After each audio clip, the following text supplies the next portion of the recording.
All right, welcome everyone. We're Semblance of Sanity. I'm Caleb. I'm Jacob. And we're here for Legend of the Galactic Heroes, Overture to a New War. Right, and this is the movie that is a redoing of the first two episodes. Correct. A better version of them, some such.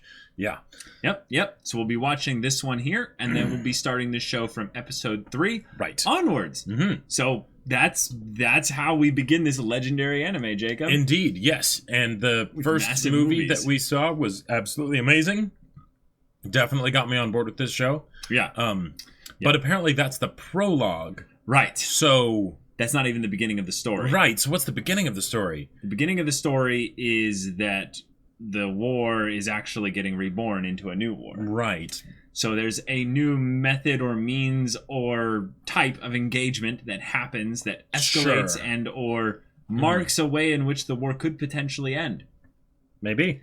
I mean, it's an overture, so let's see how that plays in. Oh boy. We have our primary kind of duo protagonist setup going on here with Reinhardt and Yang, Wen Li. And they are aware of each other's existence and the name, so that means they can stare longingly into the stars as they think about their rivalry.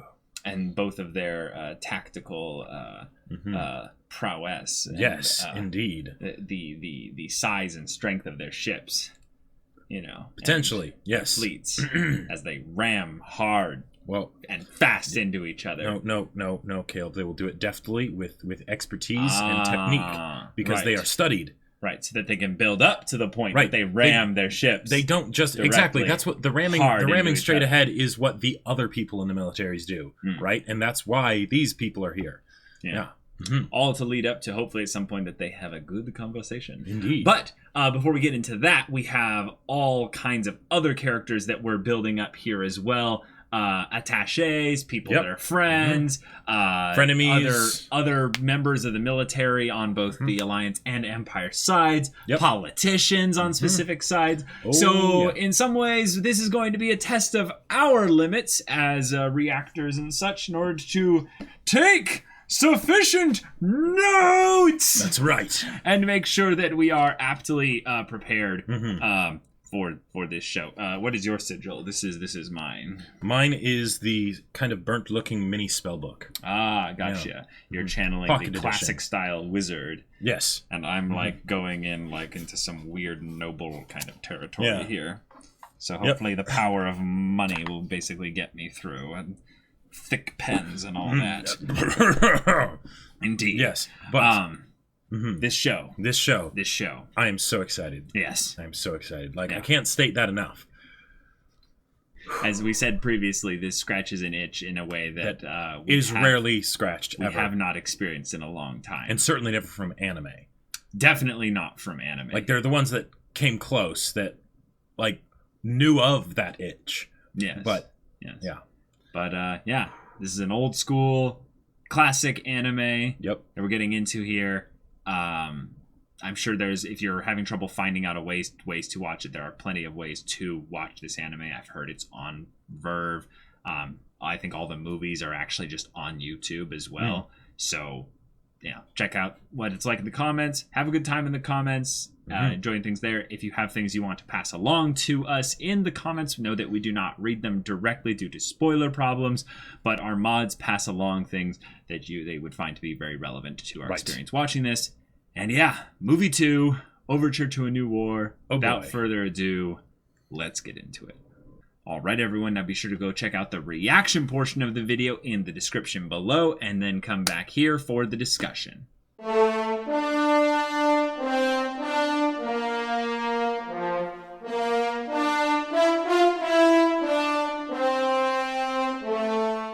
All right. Okay. That is our introduction to the main plot of Legend of the Galactic Heroes. A story of grand proportions, and one where we now have a little bit more attachment to the characters that we had been introduced via the prologue movie. Right, and we have context for the battle that set up these characters to, interact with each other. Because we know that, for one, Reinhardt is a marquis. Just go and straight in the show, right out the gate. Like I thought that it was going to be something where we'd see a lot more of like his ascension through the ranks, you know, like throughout the show. But we're still going to get that. I mean, we're still going to get that, but he's already like way up there, really high up there. So yeah, but that is something though that is with regards to nobility that has nothing to do with fleet rank. Right. A marquis, if I know my basic kind of nobility, kind of European history stuff correctly, is a marquis is a there you go. A marquis is a nobleman ranking above a count and below a duke. Yeah. So he is not getting any more command in terms of ships by being a marquis. Right. But his position in court is vastly improved. Yeah, the number of people that would have to die in order for him to become the Kaiser just got reduced dramatically. Yeah. He had no chance of being the Kaiser as a count. Yeah. Let's be real. He had zero chance. The only reason why there was even a semblance of chance was because of his sister's connection to the Kaiser. Which apparently we now know is not fully positive. It's not fully positive from the perspective of Reinhardt. Yes. And that's something that we'll definitely have to get into discussing here. So this movie encompassed the next battle that was Reinhardt's opportunity to... fail or succeed. Well, yes, but his opportunity to prove himself as of having this command of so many... well, as of becoming an admiral. Yeah, yeah. So he takes his admiralty and swiftly decimates the Alliance fleets, and Yang basically barely saves the remaining third of their ships via some clever tactics. Right. And that's the movie, basically. And everything else in the movie is stakes for the conflict and setting up the themes and parallels between our two main characters. Yep. And the whole idea that with all of this conflict, there's the actual conflict and then there's everything else surrounding it, everything else underneath. And that in a lot of ways, these conflicts are just ways for individuals within each side to try and move up the pecking order, right? And then in order for that to happen, they need to either get rid of obstacles or have certain things work well for them or whatever.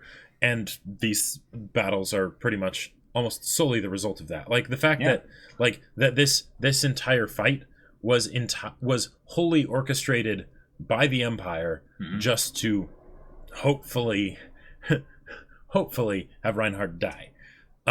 Which is hilariously just dark. Let's just bring this up for a second. So in the first movie, My Conquest of the Sea of Stars, there was this insight from Yang that a lot of the battles recently, I believe this was an insight from Yang, it might have been from Reinhardt, was that there's not much trying to win anymore. Yeah. A lot of the battles are more so to keep up the pressure on the other side and to, in some ways, justify the reason for the war continuing.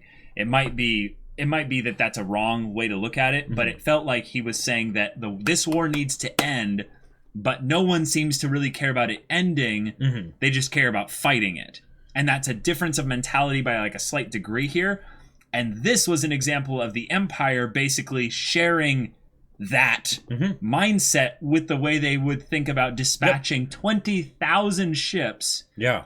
Because it's like, hey, he'll probably do some good, but ultimately he's definitely going to lose because we're going to leak information about his attack. Right. We're going to set him up in every way to fail by switching out some of his commanders with admirals that we believe to be at the very least problem admirals. Right. Which I like that situation wasn't fully resolved. You brought up the cool thing of where he might have been maneuvering in a specific way, like why he chose clockwise rather than counterclockwise, because maybe Erlach's fleet would be the first one to take the brunt of the hit there, and that was the one admiral of the 5, I believe, that was added into the mix that ended up dying. Right. His ship was or at very least just destroyed. The idea of, running away not being something that is, some men of their station, they'd be averse to that.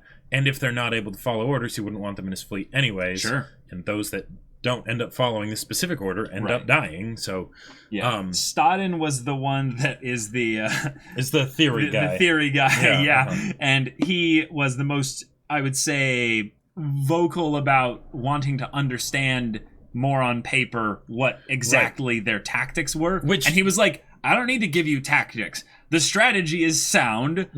You will do your parts individually well, and you don't need to concern yourself with the overall strategy. Yeah, which to be fair, I liked how he brought that up. The Staden brought that up because it's like, okay, like the way I would imagine something like that would go is if you attack a fleet of 12,000 with 20,000, so you destroy them, but you take like some casualties, maybe 2,000-3,000, right? Sure. Depending on how it goes. I mean, who knows? That's devil is in the details kind of a thing, right? That's where tactics get to be involved. Right, exactly. You go to the next fleet, of 13,000, right? You've lost 2,000 to 3,000. You've lost 2,000 to 3,000, right? So you fight them, you fight, and they maybe take out, another 2,000 to 3,000, but you destroy them, right? Right. And now you're sitting at around 15,000 against 15,000, and okay, what happens there? Now, granted, that's not how things went at all. Yeah. But in terms of wanting to know more, I understand that. Yeah, I definitely agree. Well, and oh boy, the Alliance really screwed up on this. Really screwed up because to not be able to properly respond and not even fully having the enemy surrounded. Well, I think that in order for them to be surrounded, they separated their fleets via a large enough distance that it actually made sense for the Empire to deploy their ships straight down the middle. Right.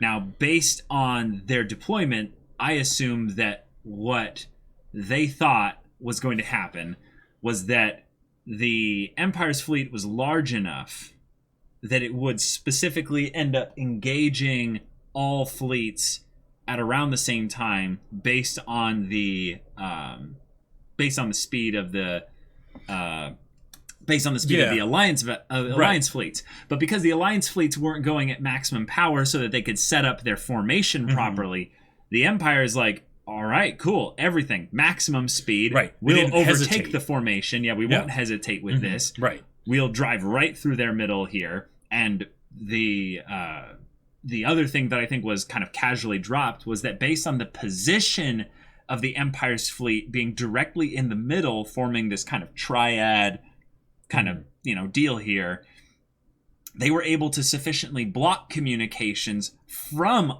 all three fleets. Yeah, and at that point you're screwed. And at that point you've lost because then they're thinking, hey, well, they've engaged with our center fleet.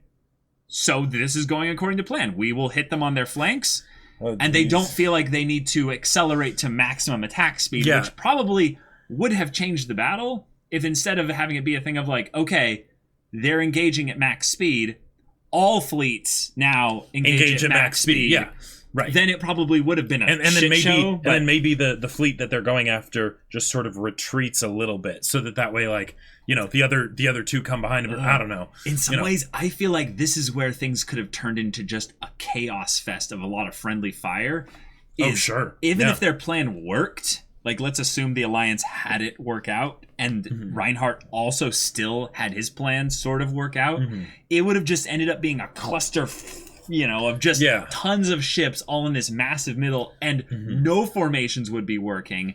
It would be it would be a hodgepodge of just destruction. It's one of the things that, especially with older shows, like we saw it with the actual like airplanes with like wheels and all that stuff coming into land and whatnot. Sure. But when because it's made so long ago, the ideas of technology for sci-fi are based on what technology was readily available in the moment, right? In the time when it was created. Exactly. It's why in Star Wars, they'll have their scanning things that are like this big and they're carrying them around, when really it's like even nowadays. Like if we had that kind of scanning equivalent, whatever, that'd just be something on our smartphone, right? Like Right. So that's what Star Trek actually had, which is kind of right. Funny. Yeah. The tricorders. Yeah. Exactly.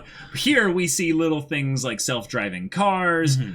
We see things like little handheld devices for signaling things. Yeah. We see laser conveyor belts for receiving and launching ships, so they don't have to actually, dock with any kind of skill. It just requires you to come down to this general area here, and then it sends you in. But then, cool. But then we're still sending like signals to surrender by actual little flashing lights when. That reason is because they jammed communications. They couldn't literally they couldn't communicate. Well, that's one of the things that I'm a little bit curious about because. Were they jamming communications or were they jamming private communications? Because they still ended up broadcasting publicly, and then it's just, we have to know that everyone will be able to hear what we're saying. I figured it out. I'm done. What? They literally said, why is the PA system not working? There was probably, literally, because the ship was already damaged, they couldn't actually... they already knocked out the communications of the ship. Oh, okay, sure, yeah. And that's probably what it was. Because it wasn't their ship that broadcasted out to everyone. It was Yang's ship later. The ship that they were communicating to was the ship that Lap was on with the guy who's like, I'm going to die, all that bit there. Mm-hmm. And then they sent them a Morse code of surrender, Right. But, that might also be an interesting thing to bring up at some point because we haven't gotten world building on a lot of the technological stuff is figuring out what kind of things in space are the fleets capable of doing. Right. So for now, I think the only thing that was extremely relevant was the communications being jammed by the Empire's fleet being positioned the way it was. Yes, and the fact that the communications being jammed, and this is more of just a thing of the idea of space combat, but because space is so big, it takes a long ass time for these fleets to go into the positions and do the things that they need to do. Right. Because you have a little bit of foresight, Yeah, a lot of foresight. Because really, once there was any signal that the Imperial fleet was moving, they should have just been like, all right, everyone, go now. But by then it was too late, essentially. Right. Yeah. So they really need someone like Yang who's literally predicting the future at certain points in this movie. Yeah, straight up having orders already in all of the other ships so that way he just says activate this and such. Okay, all right. I mean, if he's the head of operations on a fleet level, so he has a flagship that probably has some kind of, I don't know, that's a good point. In terms of computer connections, it would have to be able to send some kind of signal to all the other computers, right? Maybe not, because that might be a danger then for hacking or some kind of, or maybe it's something that they have and is totally fine because they need to communicate at some point, and then they probably just have some level of, because that's the thing. How would he have put any he would have had to have done that before they even got here. Right, exactly. Oh, that was literally what he said to Job Truitt, the Secretary of Defense. He was like, battles are fought not on the battlefield. Battles are won, not even on the battlefield. Yeah. So he's like, I've already kind of set in specific strategic data because he's been with this fleet for a long time. He's been with this fleet for a long time, and specifically, he knows what strategy they're going to use to take out the enemy fleet.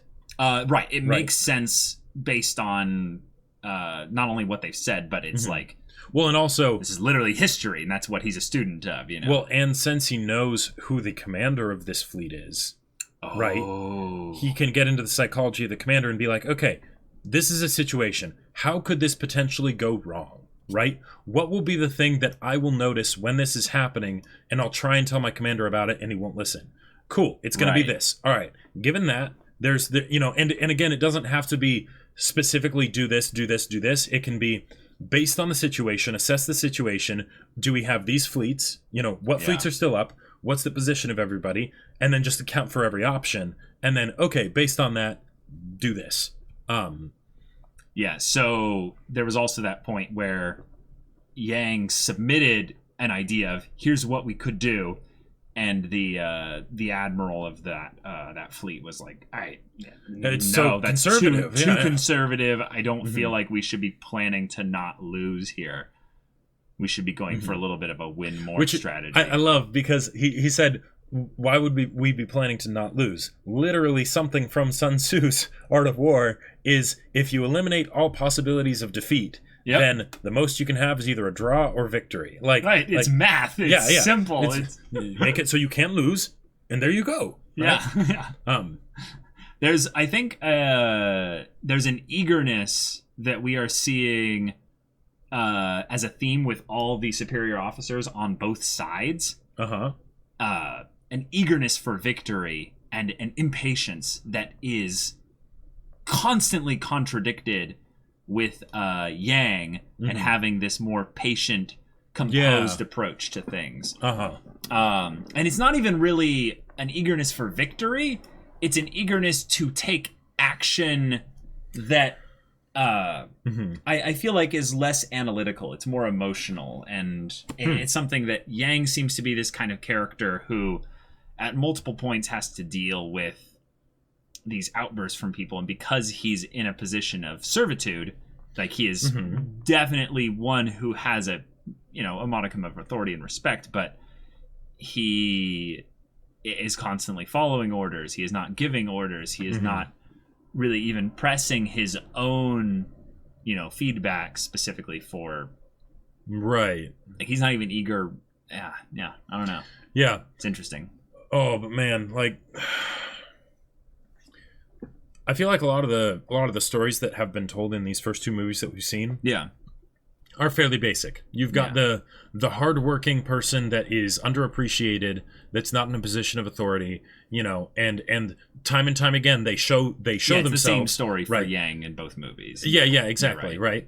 And eventually it's like, you're hoping that maybe a superior officer will actually listen to him, but when push comes to shove, he doesn't, and then he's forced into a situation where he has to lead. And that's fantastic. It's a great way to basically get at making the people in positions of immense power, because these people are dictating the fates of millions, right? By the hour, right? Yeah. And making them be sympathetic as characters, because in order to be in that kind of situation, you've in a lot of ways got to be really cold. Like Yang's whole thing of, nope, leave the Fourth Fleet, moved to the Sixth Fleet, right? That is something where he's basically saying, leave millions to die because we've got to save these other people over here, right? We got to make sure that it stops at them. And in any other situation with a different character perhaps or something, or where we haven't seen this story of Yang over the course of time, right? That kind of thinking, those kinds of tough decisions would make it very difficult to root for Yang. Right? Because even though it's the right decision, it's still something where it's like no one would ever want to be in that kind of decision, because it's again highlighting the atrocities that happen in war, right? Just how awful it can be. Right. Oh man, yeah, and that part where he's talking to the guy at the event. Defense, Yep. Oh boy, and he really cuts loose there. Like he doesn't hold back. Like there's this aspect of them treating Yang with this kind of like hero worship of like, oh yeah, you did this thing, you did this really good thing, so we what's your opinion? You. Yeah. And I like that Yang gives this really kind of cold response of just like, yeah, I find the best strategy is to have 6 times the number that they have, right? Utilize your resources effectively and communicate things properly from the commanding officer so that you can just utterly defeat the enemy. Yeah, and the thing is, the whole what I especially love is when he says that, like, because he counters with that, well, numbers don't necessarily just win wars, quality over quantity and all that stuff, and he's like, yes, absolutely, and that's most often used by the people that don't have quantity, so they try and brush over that by saying, but it's about the quality of our soldiers. The fighting spirit, all that stuff. His jab though of the if we'd started the war with that kind of miracle in hand from the outset, there wouldn't be heaps of people standing on the front lines. So what I actually find rather pointed here is the idea that Yang is legitimately saying like, oh yeah, it's too bad that we've never had a numbers advantage at any point in this war. Because if we did, there wouldn't be a lot of people standing on the front lines because the war would be over, basically. Right. And what I'm thinking here is that it's been 150 years. The Empire is called the Empire, so we can assume a sort of resource dominance that they've had, at the very least, from the beginning of the war. Right. But given that the war has been going on for 150 years, I would say that if anything, the alliance is more evenly matched now than they were at the onset of the battle. So him saying things like, well, yeah, at the onset, yeah, absolutely. Yeah, we definitely were the kind that were outnumbered and what have you. But I think what's even like a little bit kind of veiled in there is this thing of like, yeah, like, as of this point, though, it seems like we're a bit evenly matched and we might actually have the ability to make big changes towards winning the war and making these miracles happen. But for some reason we don't, huh? It's weird. Sure. Weird. Or and then there's also the reverse of that, like depending on how sarcastic he is. Yes, I think he's being very sarcastic. This war shouldn't even be being fought in the first place. Oh. It was a bad idea from the get-go. Sure. Even 150 years ago, we shouldn't have done it. Sure. Right? And in fact, the fact that we're still doing this is stupid. Yeah. Yeah. Yeah. And your whole job, you're managing all of this, you're an idiot. And I think this guy is smart enough to have gone like, wait a minute. Yeah. I might have just got insulted by someone who's smarter than me. Literally at this giant-ass procession. Now, I don't think they are mic'd up or anything. No. So he feels perfectly fine saying this, but I wanted to point out something because I don't think there's going to be much points in this show where we'll be like looking on the background and seeing something here. But I love that his buddy here, do we know his name yet? Oh, yeah. It was... Mackenbear... Okay, hold on a sec. Mackenberg? All right. Attenborough. Attenborough, that's right. Attenborough has this look behind him of like... Yeah, and like he's got like, ooh, I don't know about and that. And then there's several of the people around Yang are like glancing. Specifically his admiral. Oh yes, his admiral was like, and hi, National Defense Chairman. Yeah, yes, I am here, superior officer. Good work this time, Yeah. So he doesn't salute. Wait, actually, does he salute Yang? Actually, let me see when he approaches him. Well, I don't think he was saluting anyone really at that point. Yeah. But that was probably one of the moments where I was like, "Oh my God, Yang, you are quite a cynic." Because the thing is that Yang is so often so chill, right? And that's one of the concepts or one of the defining characteristics about him, right? And he'll snark and all this stuff to his buddies, right? When they're out of view, right? But in the moment, he usually will say his opinion when asked. He'll usually wait to be asked. And then if it's not accepted, he'll shut up and he'll sort of let it fall apart, right? Yeah, he's not a complainer. Exactly. Yeah. And yet he's not here, a Skywalker whining about. There were barbs on this. Like this was not just you asked me my opinion, so I'll just give you my opinion. Yeah. This was I will tell you exactly what I think. Well, okay, I think it was a little bit layered. Like he wasn't being flat out insulting him there. Otherwise, he might have been, court-martialed. Yeah, right. Now we have this other part here that I wanted to bring up as being very problematic, and I don't know if I'm interpreting this incorrectly. But remember that guy that was with the Imperial Admiral in the first movie? Yeah. And now he's here. Uh-huh. And he's talking about, if we able to do this, they'll be able to greet the brat fully prepared. Mm-hmm. And I was like, whoa, okay. So there's some double dealing going on in the background here. Yeah. And it's something that the Empire's men and all that are okay with. But there's this bit before that where wait, hold on. Did I skip? I mean, they showed them talking several times throughout the movie. But... what should we do with this information? Excellency Landishire. Is in the most recent battle, the Empire was victorious, wasn't it? Mm-hmm. And it's like, yes. Then to keep the balance, I'm afraid we must get the Free Planets Alliance to win this time. Oh, yeah, that's... This is it! This is it. Yep. Wait. I think we just found Lex Luthor. Well, we found basically a huge problem within this whole bit here. But this is a member of the Empire, I believe, who is specifically, I would say, dealing in information. I don't think he's a member of the Empire. He says, Your Excellency. Well, yeah. Do they say Your Excellency for anyone in the... Well, I guess it's the dress. Because these guys are wearing, modern day suits and stuff, right? Sports coats and things like that. Okay, right? so that feels more... Whereas with the Empire, they're, they've got all the sort of Victorian era looking kind of... Yes, that's probably the case here. And he says, understood. I'll allow this information to reach the ears of the Alliance government.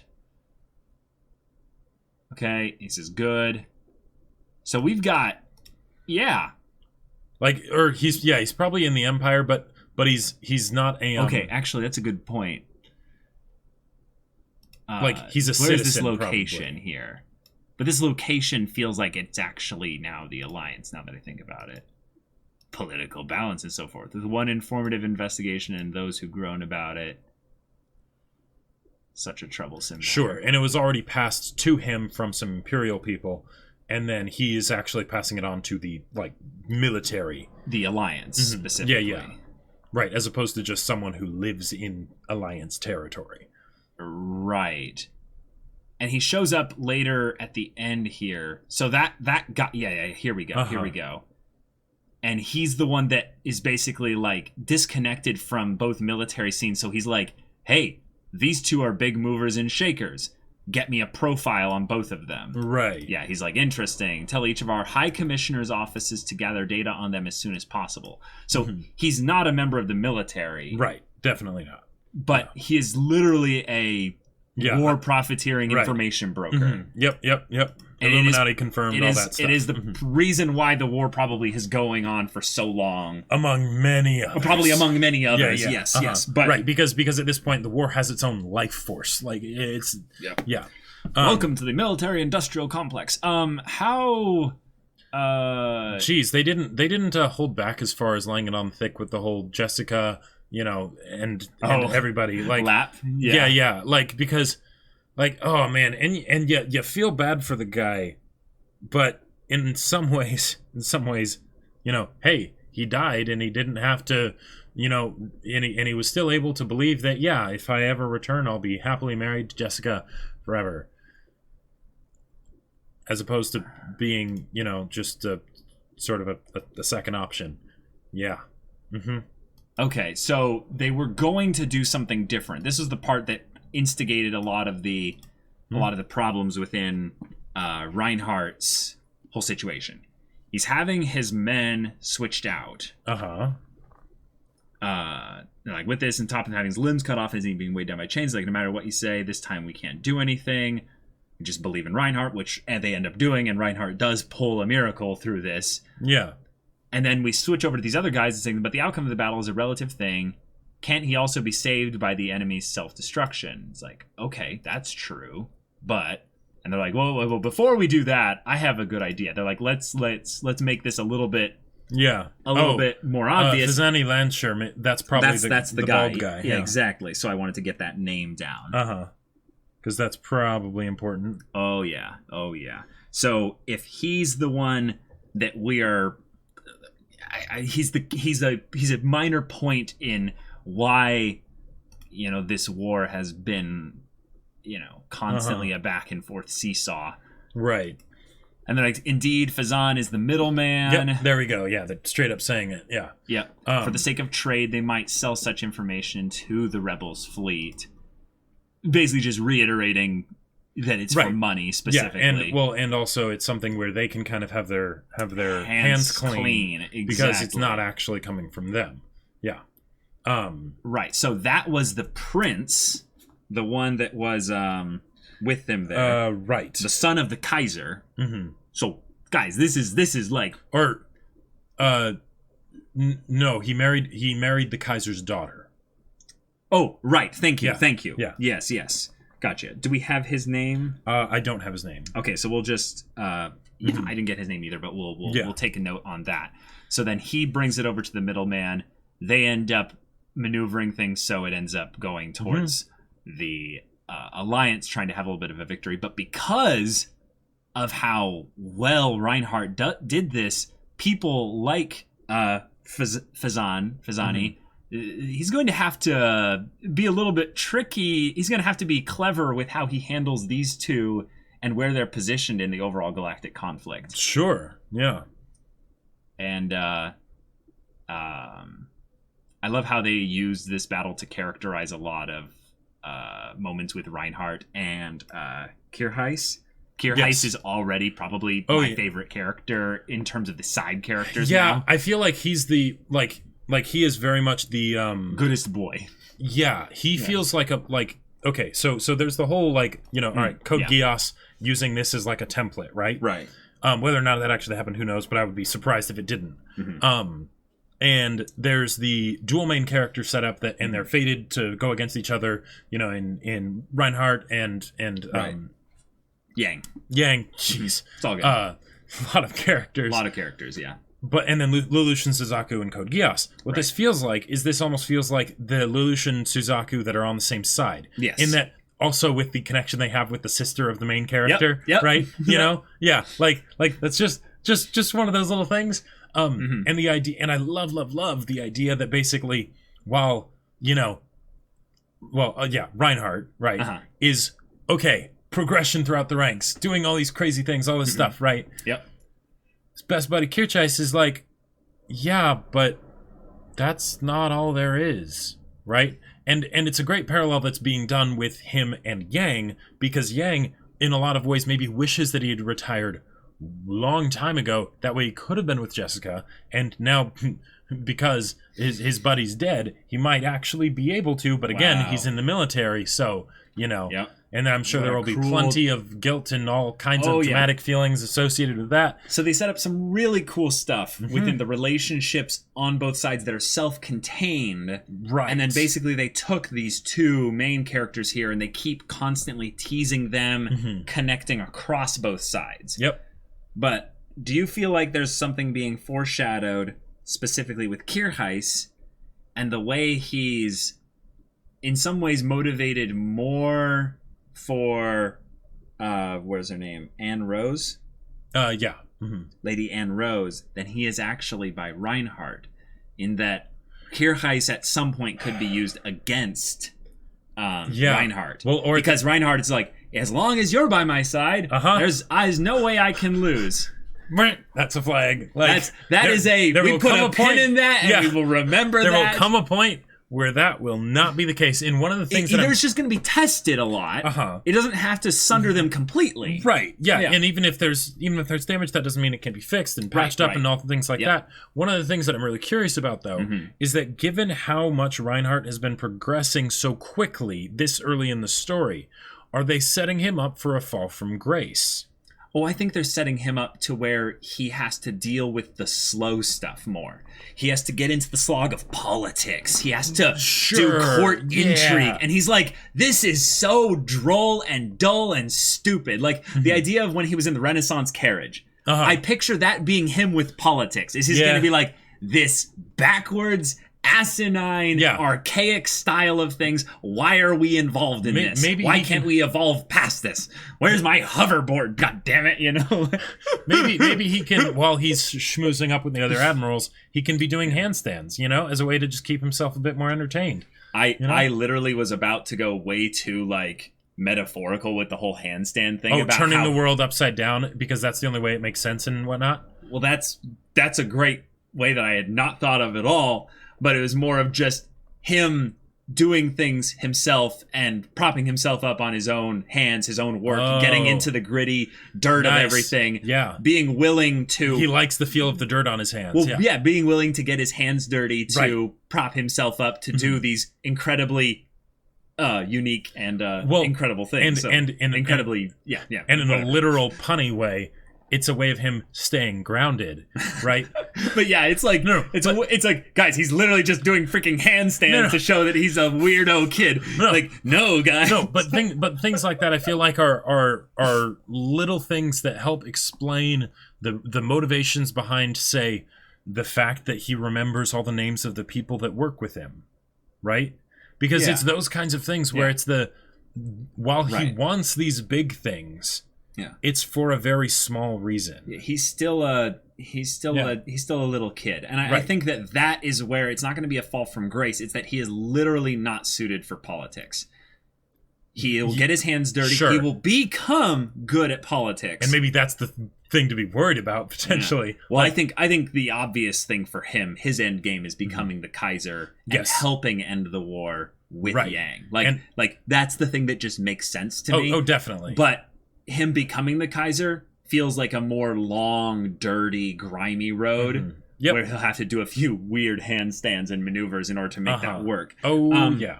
And will it be all for his sister at that point, or will it be for himself? Sure. What do you think about his sister? Because she was getting slandered out the wazoo in the previous film as being the whore, and now he's the one who's underneath her skirts and what have you. Right, and they kind of showed the aspects of him being, underneath her skirts in that he didn't at all look like a commander, when he was hanging out with her. It was just, hey, he reverted good back to see you. Little brother kid kind of. Yep. Let's eat cake and joke around, and I like that a lot as a contradiction, right? Because and not just as a contradiction, but because it's something that seems so antithetical. It's almost jarring seeing him goofing around, right? Okay. Because here's the guy that's all like, all right, yes, Keikaku Dori, go destroy the fleets with the millions of lives and all that stuff, right? But, I mean...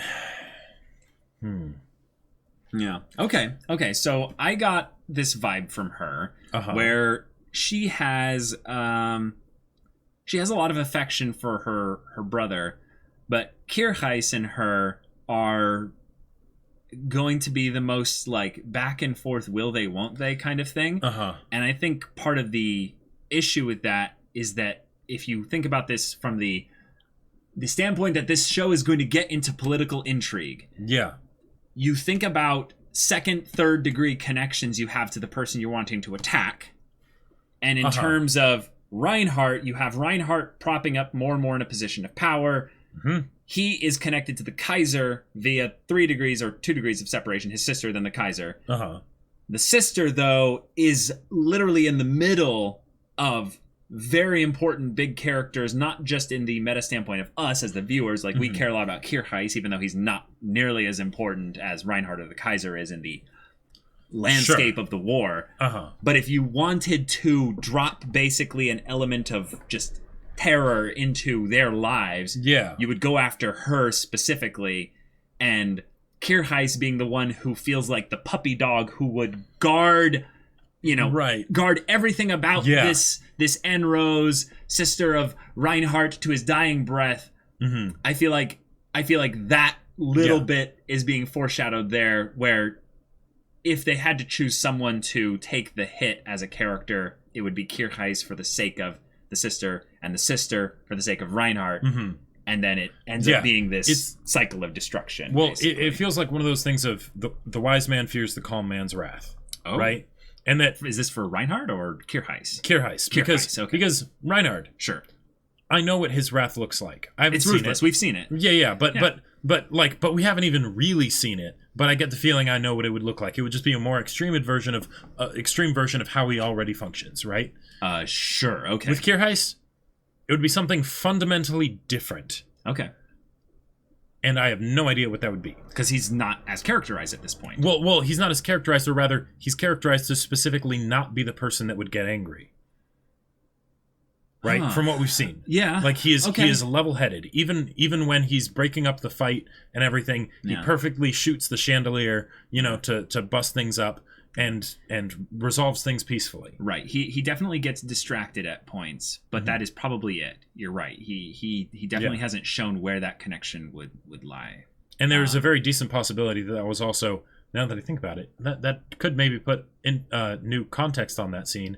Oh. They were bad-mouthing specifically Reinhardt's sister as well. Sure. Who he's got a thing for. They called her a whore. Yeah. If he heard that, he might have responded differently. But he also might have heard that. And that's why he interfered. And that's why he interfered. But he still interfered extremely calmly. Oh, sure. Now, he still discharged his weapon, but, yes. But, like, in that calm, collected, I shoot the chandelier, it falls down, that gets everyone's attention, boom. Yeah. So, yeah. I think he is going to be an amazing leader of other men and soldiers and what have you. But yeah, I worry about their connection as outside the battle, outside the scope of battle, being one that gets put under fire via noble interference. Let's wrap things up here rather quickly here. The battle was well handled. Yep. We have everything going on with Jessica, Lap, and Yang. That is just drenched in drama. I loved the decision to have moments where there was no talking. Yes. And literally it's something that's tough to say whether or not it aged actually as well, given that there's not much to look at in terms of the actual like pizzazz animation. To well, like specifically like the body animation, the character animation, like the little movements of the eyes and what have you. So you really have to look at the little things that are actually moving. And just the general atmosphere of everything. Right, the directing in that respect. But I loved the moment when they went to dance and he's stepping on her feet, and then they reuse the animation from stepping on her feet, and she starts to laugh, and then she breaks down, and she's no longer laughing, she's crying, and she's holding him. Yep. And there's so much in that because we don't know everything about them. Nope. There's so much that can be insinuated by it. There's a ton that we don't know. And let's in some ways not discuss it, because I feel like it's the perfect thing to just lay as a foundation for these characters are going to have to go over this at some point. They've both lost someone that they deeply cared about. And yet, in some ways, I don't think Jessica, in a while at least, is going to be disappointed that she has the ability to get closer to Yang. Well, if she is, because he's still going to be going off to war and all that stuff. Yes, but again, that is another great point, though. But the fact that like it wasn't just him going off to war, because the other guy went off to war too, right? And they were still able to get close. So she was looking at Yang right as she was kissing him. Well, and literally as she was kissing. And with the proposal too. God, like I don't even want to know what that is yet. Like, I have so much other stuff with the politics of all this before we get into some freaking relationship drama. I just want to say that I really appreciate that when Lap died, they had Beethoven's piece be playing there. Yes. And there's a. I don't know the piece. I only know the piece through a Zuko AMV that with the song performed by the Trans-Siberian Orchestra. Yeah. If you can find it, great. It has a little Shrek intro at the beginning, But I love that track, and I believe that piece in particular Beethoven composed like before he died. Like I think it was like one of the last. No. Wow, Caleb. Sorry, I had to. But I think that was like either the very last piece he wrote or like one of the very last pieces, and it was like the "As I lay here dying," this is my last song. This is my last piece, right? And so the words that the Trans-Siberian Orchestra puts in is from that perspective of, as if Beethoven is, then about to die, right? Yeah. So the fact that they play that here as Lap is about to die, and he's thinking back to Jessica and imagining them, being happy together and all that stuff. I just thought that was excellent. I will close out my end of the discussion because there's so much we could discuss here about the minutia of it, but the Ouroboros the accidental Ouroboros fleet formation. That is probably one of the most pointed displays of the futility of war that this show has brought up, and I love it because it was like almost immediately something that I was like, I see what you're doing there. And it's because this battle was set up to be one that was rigged from the start. Right. It had no purpose. It had no purpose. And at the end, they literally realize have their fleet this circling has no each other purpose, and going. Then they leave. That could be a microcosm of this entire show for all we know, because it's Legend of the Galactic Heroes, not necessarily Legend of the Galactic Conquerors. So and there's two of them. So how do both of them fit in the same story when they're on opposing sides? How does that get resolved? Yeah, and it also brings up another thing that I would say is rather interesting about this story is as we get introduced to more and more characters, it's not Legend of the two Galactic Heroes necessarily either. Oh, sure. Yeah. Any one of these characters, when looked at through the lens of history, No, I think that this show is literally just a testament to how we view things through the lens of history, and we turn people into legendary heroes when really it's much more simple than that. Sure. Or it's only because of the lens of this grand conflict or what have you, that we then felt the need to ascribe to them these legendary these titles of legendary heroes, or because they did actually do legendary things. But wars not make one great. You know, I loved this movie. I want to watch it again and just go through with all the character like idioms and their little things that they did and just be like, ooh. And I think I said this in the previous movie. I can't remember, but I really love the aesthetic choices for the Empire. Like, because okay. Anytime you get into sci-fi, right? And I think the space opera in general as a genre is almost dedicated to that concept, but that nothing against you if you like Star Trek. There's a lot of good stuff in Star Trek. You're so tired of the skin suit. The aesthetic of Star Trek. I'm not just talking about the skin suits and all that stuff, because that can be chalked up to small budget or whatever. But the idea that because it's sci-fi, everything is drab and boring and whatnot. No. Like that's almost why the whole idea of the ragtag, team exists, right? Is because it has so much flavor and style and color and all that stuff. So taking something where you want to have everything be uniform, right? And you want there to be that regularity and that sense of organization and whatnot. Giving it actual flair, I love. Yeah. And then even having them comment on the flair of, why are we driving in carriages? This is dumb, right? Like, I love it.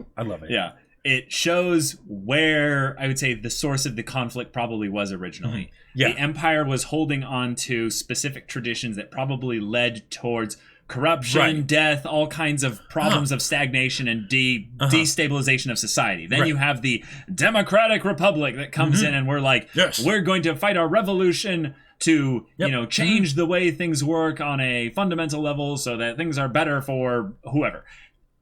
And now we are in a 150-year conflict that might not even be for the purpose of actually ending said conflict. Yeah, definitely not.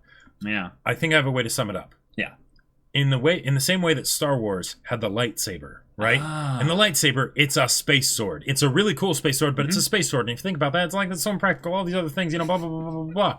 But it's cool. It's cool. And the uniforms are the equivalent of the space sword without actually having something as impractical as a space sword, because it's literally for the purpose of the pomp, right? Okay. So, yeah. Sure. Yeah. Yes, and this did come after Star Wars had already finished its original trilogy. So there's probably going to be more inspirations, like the Acerlon Fortress being kind of a Death Star, like, big, that's no moon, And yet it still feels like it has its reason for being the way it is, because it's just, when it's a sphere, of course, that's the most natural shape to have for something. Well, I meant just more the scale of size. Oh, sure. It's a planetoid, practically. Like, it's so big. Yeah. Like, we've seen ship ports where they're like, hey, here's where you need to use hangar 6,100 from this one to 7,800 for this thing. Like, we're like, if you have fleets of 20,000 ships, where do you put those dang ships? Where do you put those dang ships? Like, it doesn't just happen. They don't just hover in orbit around a planet. Right. When they're... Yeah. Yep. So, the Acerlon Fortress is something that it's like, okay, this is a point of reference in this large galaxy where you can go, okay, as a viewer, I can frame a lot of my locations where I could get easily lost in the stars throughout this. We also did get the location of Odin, which I believe to be the center point of the Empire, the Galactic Empire. Yeah. Which they straight up said Galactic Empire. Also, okay. This is the last thing. Last thing. Okay. They literally, and you're gonna catch on what I'm talking about pretty soon, but they literally made Reinhardt do the trope of having the looking up at the stars and reaching for it, and literally explain the meaning behind the trope as he's doing it. Well done, Legend of Galactic Heroes. Thank you. I love it. Thank you. Next, they'll be like out in the snow, and they'll be like, snow is a great symbol and motif for new beginnings, and whatnot. Yeah. Reinhardt is a strategist, so clearly he read TV tropes in order to understand the strategies that other people would fall into the tropes of doing. He's like, yes, this is the admiral that didn't listen to their clearly more intelligent subordinate because their pee-pee is small. All right, yes, now I will have my big dick energy go and just thrust straight through the middle. Oh, God. But watch, Caleb, at like episode 40, Reinhardt is going to actually meet up with Yang, and Yang's gonna be like, let me get you some tea. What would you like? You know, and they're gonna share a pot of tea and have a good conversation. If you think that'll happen by episode 40, I think you are extremely optimistic. Oh, really? Yeah. I don't think it'll happen before episode 75. Oh, wow. Yeah. I think if anything, Yang is going to be so like I would say more in a slog than Reinhardt even will be. And they're going to be both dealing with their own and it'll almost shit, be like basically. they're both going to each other to commiserate, like for help almost, even though they're not, even though they're enemies and everything. On the battlefield, though. Oh. Like, I would love for them to physically interact, but I think it's going to be more a lot of these kind of ping back and forth. Sure, and then if they if they do talk, it'll be something where it's like, we need to negotiate terms of something military related because we're in conflict. Yep. And we'll both meet and be like, have the burden of, authority and power. And then they're like, it's a pleasure to finally meet you. Yeah, I've been a real fan of your work. Yeah, me too. Yeah. You didn't kind of kill my best friend, but if the scale of this conflict goes to a point where they actually broker like a temporary ceasefire, and then it gets broken at some future point, which I think it definitely would. I predict that there will be a point in the show where they negotiate a ceasefire and they literally meet on a planet with fleets, surrounding this planet. Oh, man. Ships go down. They meet and they declare that, for X amount of months, years, whatever, ceasefire is established. To clean up maybe some stuff that's going on internally on both sides or what have you, or just to, just turn off hostilities for a bit and see if peace can be brokered during the time. Episode, Well, right. Well, basically it could be the ceasefire thing where it's like, we're trying to see if peace can be brokered, but in order to take the time necessarily to do that, dip our toe in the water. Yeah. Let's, right. Border, don't cross this kind of line or what have you. Nobody. Then Yang and Reinhardt should physically meet. But, I don't even think that will happen, guaranteed. I think that has a small... No. That has a decent chance of happening. Okay. But, yeah. Oh, man. Yeah. It just depends on the scale of this show and what kind of pacing they do in terms of the time. Oh. But, yeah. Yeah. Legend of the Galactic Heroes, y'all. Overture to a New War. Movie 2 in the beginning of the show. We'll be starting episode 3 next week. But if you don't want to wait till next week to see that reaction and discussion, and you want to watch it right now, go check out the link in the description below for our Patreon. You can get on early access there. You can watch full-length timer reactions there. And all this comes with Discord access. You can chat with us in our awesome community. They're about Legend of the Galactic Heroes, about military tactics, strategy, anime in general, whatever. Like Jacob's awesome novel that he wrote. It's also a space sci-fi. Yes, it is a sci-fi. It is absolutely no Legend of the Galactic Heroes. But it's a fun sci-fi novel. And if you're watching this, then you probably like sci-fi. So, then do some aesthetic choices in that as well. So maybe you should go check it out. It's on Amazon, both hardback and ebook. Link in the description. There you go. Yeah, so if any of that interests you, we'll see you there. But until then, we're Semblance of Sanity. I'm Caleb. I'm Jacob. And we'll see you all next time.